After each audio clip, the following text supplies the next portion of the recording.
لو حضرتك فاكر إن المَيّة ما لهاش أي دور في موضوع علاج الحروق، أحب أصحح لحضرتك وجهة النظر الخاطئة دي، وأقول لحضرتك إن المَيّة مهمة جدًا، جدًا في علاج الحروق.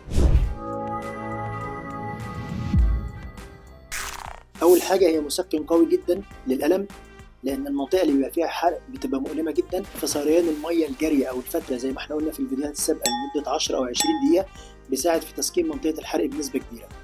بيسكن الألم وبيخفف من حدة الألم. تاني حاجة وجود المَيّة الجارية في منطقة الحرق، المَيّة لما بتمشي ده بيساعد في التخلص من الجلد المحروق، بتزيل آثار الأنسجة اللي مش نضيفة حوالين منطقة الحرق، وبتساعد في نظافة الحرق بنسبة كبيرة.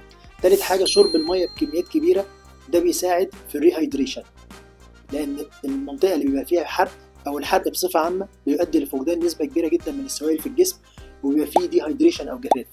علشان كده احنا بننصح دايما بشرب كميات كبيرة جدا من المية والسوائل في الحرق، وبننصح زي ما قلنا قبل كده إن أي منطقة فيها حرق لازم نحطها تحت مية فترة أو مية من الحنفية لمدة 10 ل 20 دقيقة.